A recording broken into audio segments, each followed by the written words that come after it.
Idea and Ideology by Shrii Shrii Prabhat Ranjan Sarkar.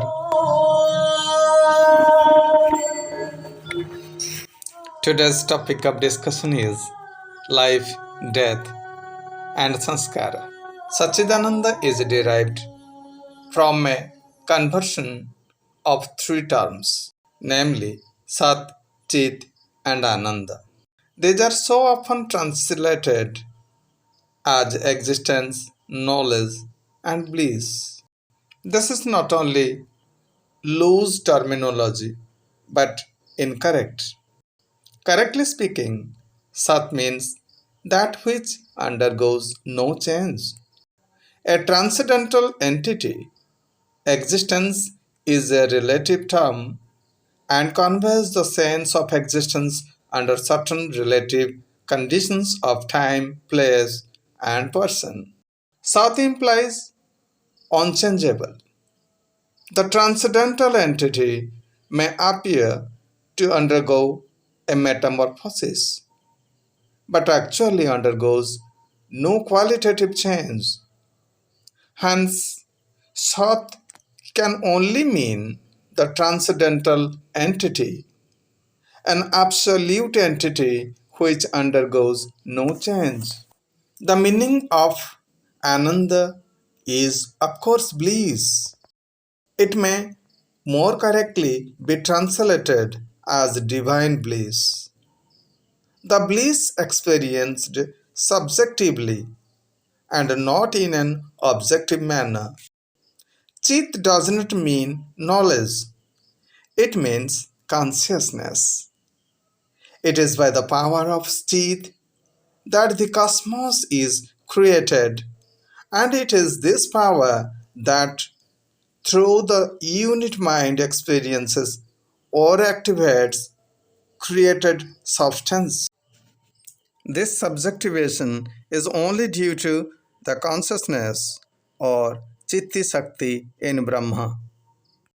Saguna Brahma includes in itself all of microcosm, macrocosm, Purushottama, and Paramatman. The whole cosmos in Saguna Brahma is the thought projection of the macrocosm. Let us analyze the process of perception of different objects in the cosmos by the microcosm.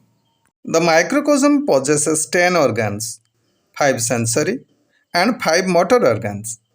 Sensory organs receive tanmatras from the objects which are perceived. These organs or indriyas are therefore the knowers of these objects. In the next stage, through the afferent nerves, Chitta receives the tanmatras and takes the form of the object perceived.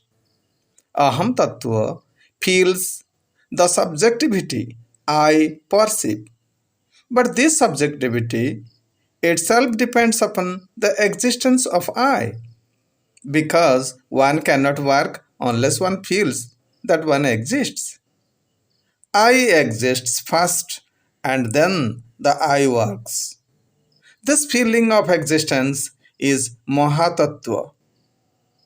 The combination of Aham Tattva and Mahatattva is the instrument for the perception of Tanmatras which have been brought in by the organs.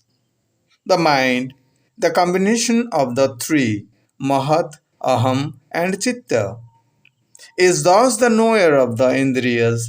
That is why the mind is said to be the master of the organs. But is mind the real knower? If not, who is the real knower? I exist, I do, and done. I are functional forms. There is another entity which is the master of functions and who witnesses that these functions are performed. We thus come to the entity witnessing Mahatattva. This witnessing entity is the Atma or the unit consciousness. The knower of the mind itself is the Atma. Hence, The ultimate knowership, that means Gyatva, lies in the Atma and not in the mind. The Atma, or the reflected consciousness on the unit psychic plate, is not only the active element. The knowership lies in him as witnessing entity. The Atma knows because it is an active participant in the function of the mind. The function of the five motor organs is to activate tanmatras. The organs work by translating their potentialities into action with the help of the outgoing tanmatra radiated through the motor nerves, which the motor nerves in their turn receive the tanmatras from the mind. So it seems that the doership lies in the mind and not in the motor organs. The real doership cannot be established in the absence of the Atma, who witnesses that the mind is activating the internal sanskaras or accumulated momenta in the form of tanmatras. The Atma is not active, but it is due to the Atma, due to its omnipresence, that the mind is able to work.